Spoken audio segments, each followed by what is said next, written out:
Hello students, welcome to today's accountancy class. आज हम वही टॉपिक कंटिन्यू करेंगे जो हमने पिछली क्लास में स्टार्ट किया हुआ था। That was reconstitution of partnership firm, change in the profit sharing ratio among existing partners. तो change in ratio among existing partners के अंडर हम नेक्स्ट टॉपिक आज करेंगे revaluation of assets and reassessment of liabilities.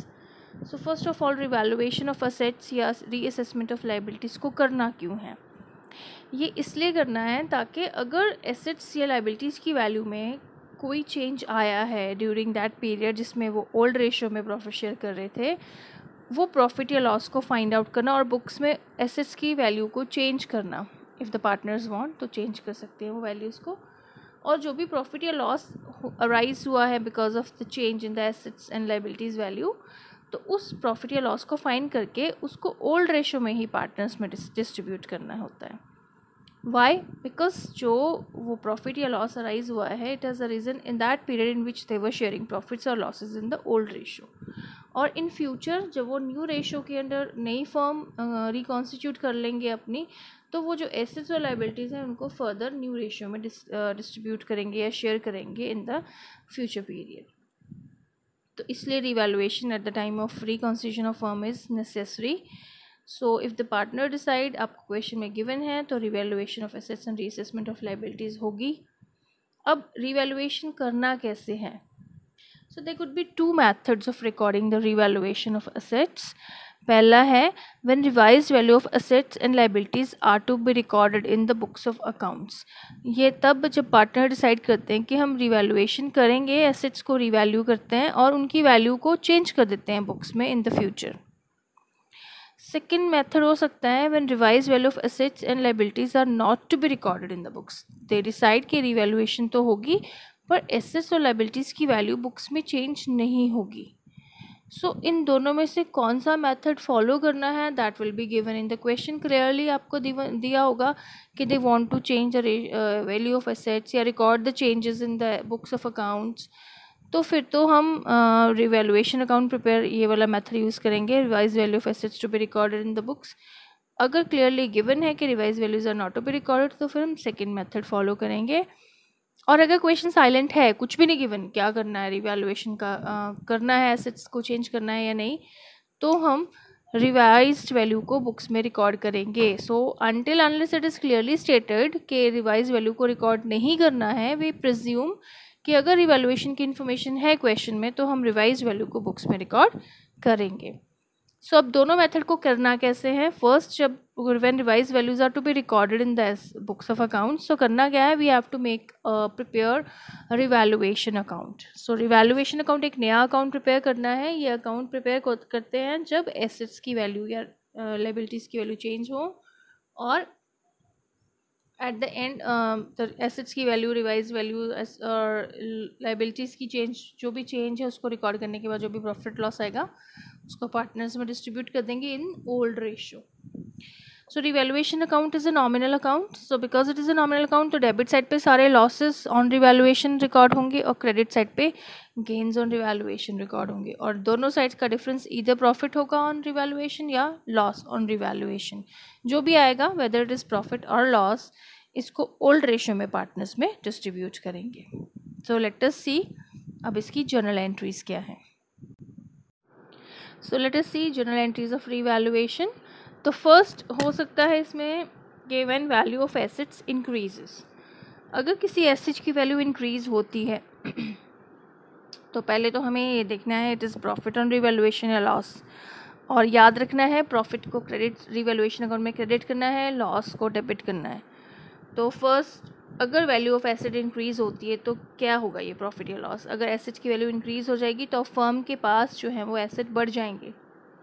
अगर firm आज की date पे उस एसेट को सेल करती है, उसकी बुक वैल्यू है 10,000 बट उसकी एक्चुअल रिवाइज वैल्यू इज़ 12,000, तो अगर उसको सेल किया जाए तो कंपनी को 10 की बजाय 12,000 मिलेंगे क्योंकि उसकी वैल्यू इंक्रीज़ हो चुकी है। तो firm will earn a profit. So जब भी एसेट्स की वैल्यू इंक्रीज़ होती है फर्म को प्रॉफिट होता है क्योंकि उसके एग्जिस्टिंग एसेट्स की वैल्यू बढ़ गई है, तो it is going to gain more. So जब एसेट्स की वैल्यू इंक्रीज़ होगी तो there will be a profit, और प्रॉफिट जब भी होगा रिवैल्यूएशन होगा क्रेडिट और एसेट अकाउंट डेबिट होगा। कंसर्न्ड एसेट जैसे स्टॉक की वैल्यू बढ़ी है तो we write stock account debit, debtors की वैल्यू बढ़ी तो we write debtors account debit to revaluation account. So this is the first entry अगर एसेट्स की वैल्यू इंक्रीज हो तो. और अगर एसेट्स की वैल्यू डिक्रीज हो तो ऑब्वियस है जो 10,000 का एसेट है वो 8,000 में सेल होगा तो कंपनी को तो लॉस होगा. सो जब एसेट्स की वैल्यू डिक्रीज होती है तो देयर इज अ लॉस, और जब भी लॉस होता है तो रीवैल्यूएशन अकाउंट डेबिट होता है. So entry will be revaluation account debit to asset account. जो भी एसेट जिसकी भी वैल्यू डिक्रीज हुई, फॉर एग्जांपल बिल्डिंग की वैल्यू डिक्रीज हुई so we write revaluation account debit to building. Stock की वैल्यू डिक्रीज हुई तो रीवैल्यूएशन टू स्टॉक. जो कंसर्न एसेट है उसको क्रेडिट करेंगे. Okay, now value of liabilities अगर इंक्रीज हो तो लाइबिलिटीज़ होती हैं जो पैसे देने वाले हैं किसी को, जो कंपनी तो which the company has to pay to someone else third party. तो अगर कंपनी ने suppose they had to pay 10,000 now because of some reason जो वैल्यू है वो लाइबिलिटीज़ की 10 से 12,000 होगी, तो अब कंपनी को 10 की बजाय 12,000 देने पड़ेंगे टू द लाइबिलिटीज़. तो और ये प्रॉफिट हुआ कि लॉस? ऑफ कोर्स लॉस हुआ, क्योंकि अब payment have to be made more. तो जब भी लॉस होगा तो रीवैल्यूएशन अकाउंट डेबिट होगा. Revaluation account debit to liability. जैसे क्रेडिटर बढ़ गए हैं तो we just write revaluation account debit to creditors account. ठीक है.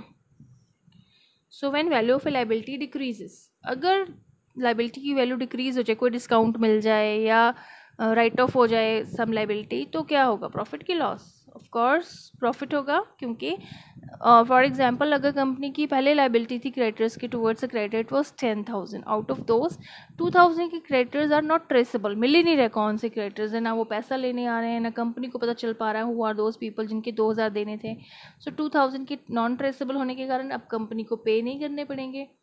तो क्या होगा? अब जहाँ पे 10,000 थी उनकी क्रेडिटर्स की लाइबिलिटी, अब वो 8,000 रह गई.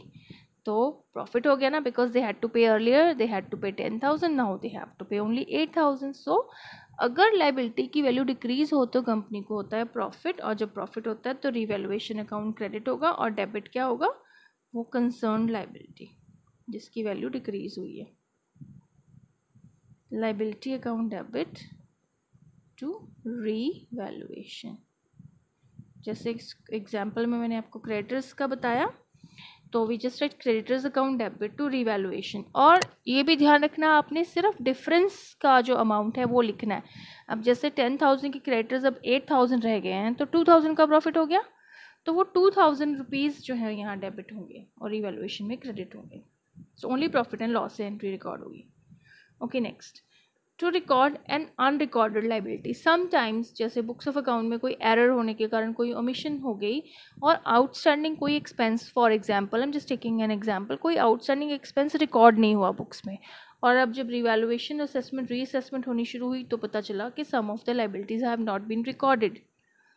तो अब तो पता चल गया, अब रिकॉर्ड करना पड़ेगा. जब रिकॉर्ड करेंगे तो प्रॉफिट होगा कि लॉस? अब पहले रिकॉर्डेड जब तक ये अनरिकॉर्डेड लाइबिलिटी रिकॉर्ड नहीं थी, द लाइबिलिटीज़ वर सपोज 20,000. अब 2,000 की अनरिकॉर्डेड लाइबिलिटीज़ का पता चला, उनको रिकॉर्ड कर लेंगे तो लाइबिलिटीज़ इंक्रीज होके हो जाएंगी 22,000. तो पहले 20,000 के रुपीज़ देने थे, अब 22,000 देने, तो ऑब्वियसली जब ज़्यादा देना पड़ेगा तो लॉस होगा. सो जब अनरिकॉर्डेड लाइबिलिटी को हम रिकॉर्ड करेंगे तो देयर विल बी लॉस, और जब लॉस होगा तो हम क्या करेंगे? Yes, revaluation account debit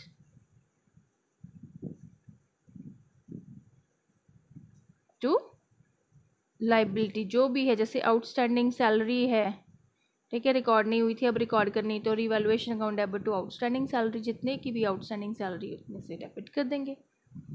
next is unrecorded asset को रिकॉर्ड करना है हमें. So some asset has been written off in the books. पहले रीराइट ऑफ हो चुका था बट अब उसकी कोई वैल्यू, उसको जब रीसेस किया गया तो उसकी वैल्यू निकल आई, तो नाउ पार्टनर वांट कि इसको रिकॉर्ड करते हैं बुक्स में. तो रिकॉर्ड करेंगे तो क्या होगा? जितने एसेट थे पहले उससे इंक्रीज हो जाएंगे एसेट जब हम नया एसेट रिकॉर्ड करेंगे, और जब एसेट बढ़ते हैं तो प्रॉफिट होता है फर्म को. तो बस जब प्रॉफिट होगा तो रीवैल्यूएशन अकाउंट क्रेडिट होगा, और जो भी एसेट हम रिकॉर्ड कर रहे हैं उस एसेट अकाउंट को हम डेबिट करेंगे. Suppose it was a typewriter, उसको राइट ऑफ कर दिया, अब उसको बुक्स में रिकॉर्ड करना, तो we just write typewriter account debit to revaluation.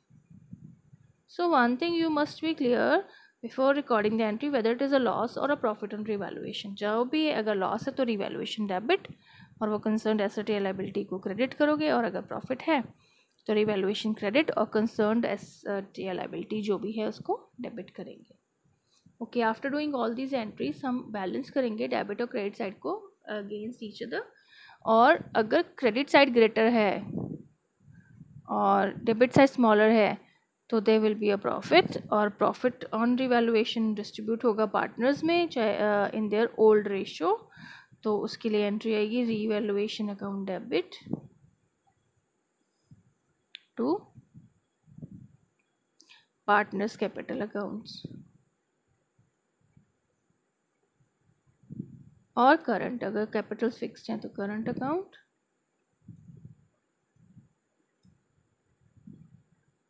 और ये होगा ओल्ड रेशियो में. ठीक है, बिकॉज अभी न्यू रेशियो तो वैसे भी इफेक्टिव नहीं हुई है और ये प्रॉफिट या लॉस उनके बीच में ओल्ड फर्म का है, तो ये ओल्ड रेशियो में डिस्ट्रीब्यूट होगा. और अगर लॉस हो रहा है रिवैल्यूएशन में, लॉस कब होगा? जब डेबिट साइड ग्रेटर है और क्रेडिट साइड स्मॉलर है. Difference will be on credit side और लॉस आएगा पार्टनर्स के कैपिटल अकाउंट में डेबिट होगा.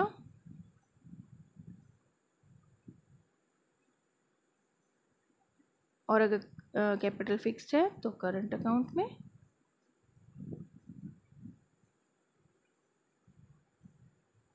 To revaluation.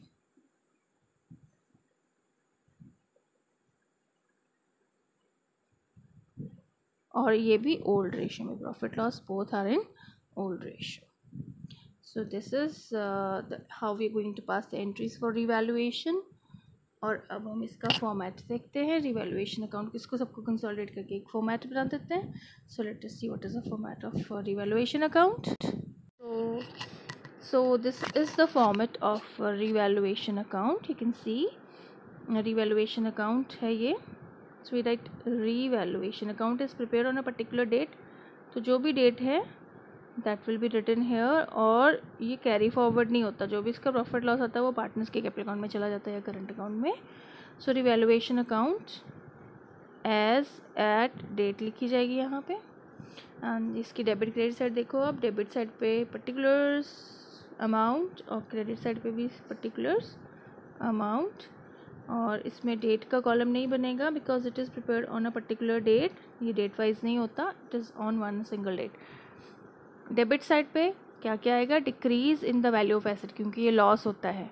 और अगर डिक्रीज़ इन एसेट की वैल्यू लॉस है तो increase in the value of liability भी लॉस है. ऑपोजिट चलेंगे दोनों. और क्रेडिट साइड पे increase in the value of asset and decrease in the value of liabilities. ये क्यों है? प्रॉफिट या लॉस ये हम ऑलरेडी डिस्कस कर चुके हैं, so I am not going into again.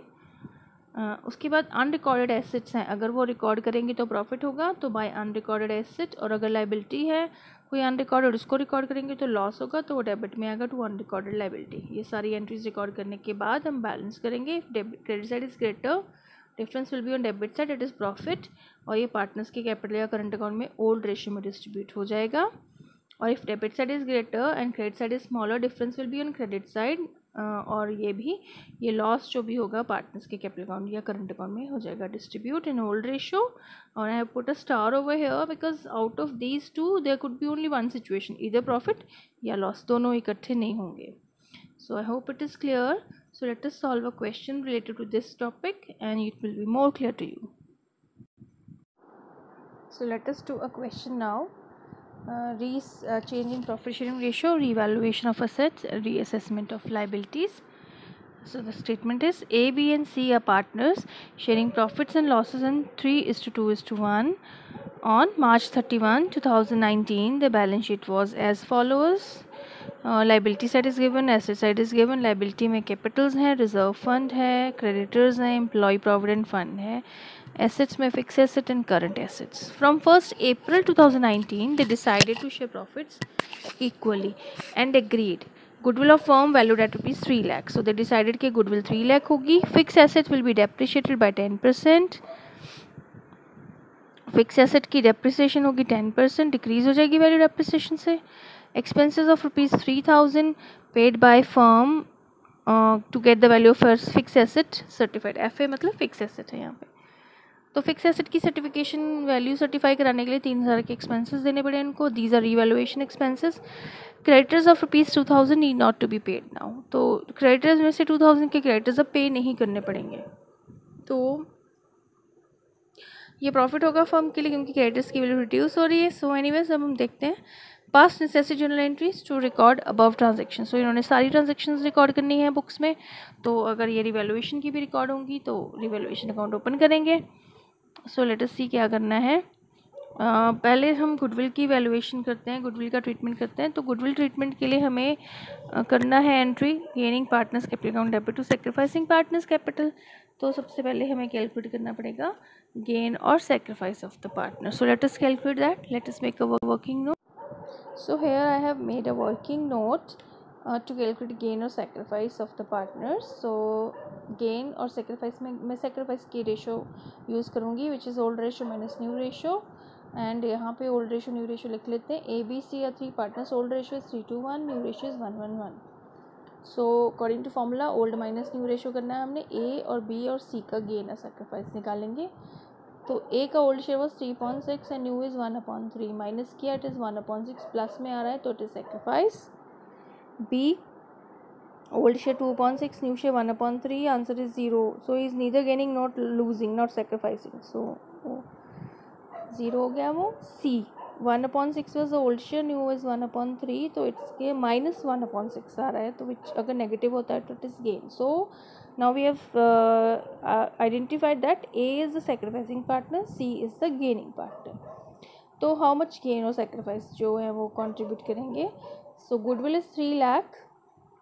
तो A का sacrifice हो जाएगा 3 lakh into 1/6 और C का gain भी 3 lakh into 1/6 which is 50,000. So let us pass an entry for this. So as we have come to know that C is the gaining partner, A is the sacrificing partner. So let us pass an entry. C's capital account debit to A's capital account. Amount was 50,000. अभी हमने calculate किया working note में.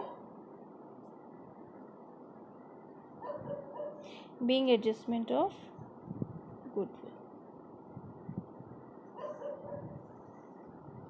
So first entry होगी हमारी for goodwill. Next will be अब हम revaluation दिया हुआ है तो रिवैल्यूएशन की कर लेते हैं. Fix assets will be depreciated by 10%. जब एसेट की वैल्यू डेप्रिशिएट होती है तो उसकी वैल्यू डिक्रीज़ होती है और जब एसेट की वैल्यू डिक्रीज़ होगी तो लॉस होगा, है ना. सो डेट इज़ सेम. मैं यहाँ पे डिटो का साइन डाल देती हूँ. सो जब एसेट की वैल्यू डिक्रीज़ होती है तो देयर इज़ अ लॉस. तो लॉस के केस में रिवैल्यूएशन अकाउंट डेबिट टू जिस एसेट की वैल्यू डिक्रीज हो रही है. Here it is fixed asset account. अब 10% आपने सिंपली फिक्स्ड एसेट का 10% जितना डिक्रीज हुआ है वही लेना है या इंक्रीज प्रॉफिट या लॉस से सिर्फ एंट्रीज करनी है. तो it comes to 15,000. So narration will be being revaluation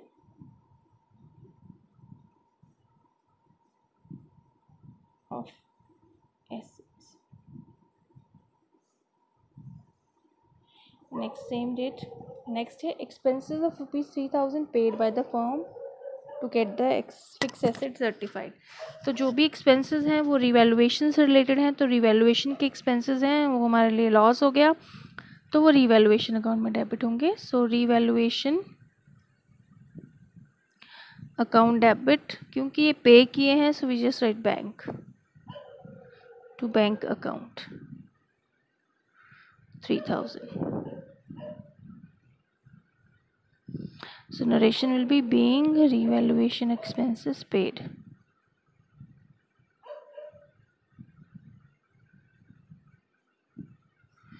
Okay, the next is creditors of ₹2,000 need not to be paid. अब क्रेडिटर्स में से 2000 के क्रेडिटर्स अब नहीं पे करने पड़ेंगे, तो जब क्रेडिटर्स 27 थे हमारे पास, अब इनमें से 2000 नहीं पे करेंगे तो 25,000 पे करेंगे, तो डिक्रीज़ हो गया क्रेडिटर्स। जब भी क्रेडिटर डिक्रीज़ हुए तो कंपनी को प्रॉफिट हो गया, क्योंकि अब उनको पैसे कम देने पड़ेंगे। तो जब प्रॉफिट होगा तो रिवैल्यूएशन क्रेडिट होगा, और डेबिट क्या होगा फिर, जो लाइबिलिटी डिक्रीज़ हुई which is creditors, which is right creditors account debit, या लाइबिलिटी जो भी है यहाँ पे क्रेडिटर्स हैं टू रिवैल्यूएशन अकाउंट। कितने से डिक्रीज हुए क्रेडिटर्स, 2000 से, so which is 2000, so being value of creditors decreased, या रीवैल्यूड भी लिख सकते हो, it's okay, date is same. So ये होगी सारी रिवैल्यूएशन की एंट्रीज। अब इसके बाद हम रिवैल्यूएशन का प्रॉफिट या लॉस कैलकुलेट कर लेते हैं, और जो भी होगा उसके अकॉर्डिंगली एंट्री डाल देते हैं। सो let us calculate revaluation profit और loss. So let us make the second working note for calculation of revaluation profit or loss. So revaluation की एंट्रीज में हमने डेबिट किया था 15,000, फिर 3,000 भी डेबिट हुआ था, और क्रेडिट में सिर्फ 2,000 था, तो 15 + 3 18,000 हो गया। Debit side is greater, difference will be on credit side. अगर डिफरेंस क्रेडिट साइड पे आता है इट इज़ लॉस, तो ये 16,000 का लॉस आया। जो भी प्रॉफिट या लॉस आता है वो डिस्ट्रीब्यूट होता है ओल्ड रेशियो में, विच इज़ 3:1 यहाँ पे। तो let us distribute the loss. A को मिलेगा 16,000 into 3/6 8,000, B will get 16,000 into 2/6 53,000 5,333, और C will get 16,000 into 1/6 2,667। Total करके भी चेक कर लेते हैं, 16,000 आ गया। So let us post this in the form of an entry. So let us pass an entry. तो रिवैल्यूएशन वर्किंग नोट में हमने देखा रिवैल्यूएशन का लॉस आया है, तो एंट्री होगी A capital account debit 8,000, B capital account debit 5,333, C capital account debit 2,667, to revaluation account 16,000 being loss on revaluation distributed.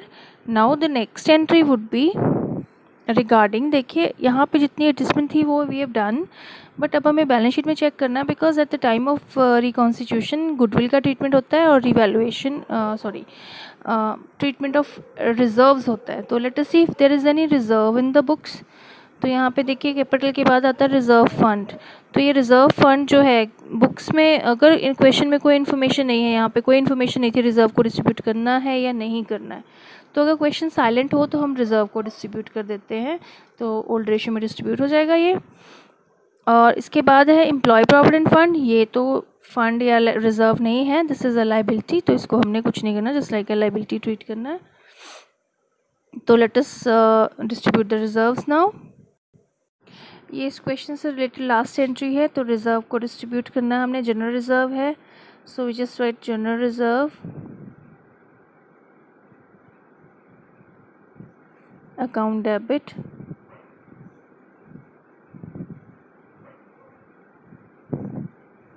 General reserve is 18,000, और तीनों पार्टनर्स में to A's capital, to B's capital account,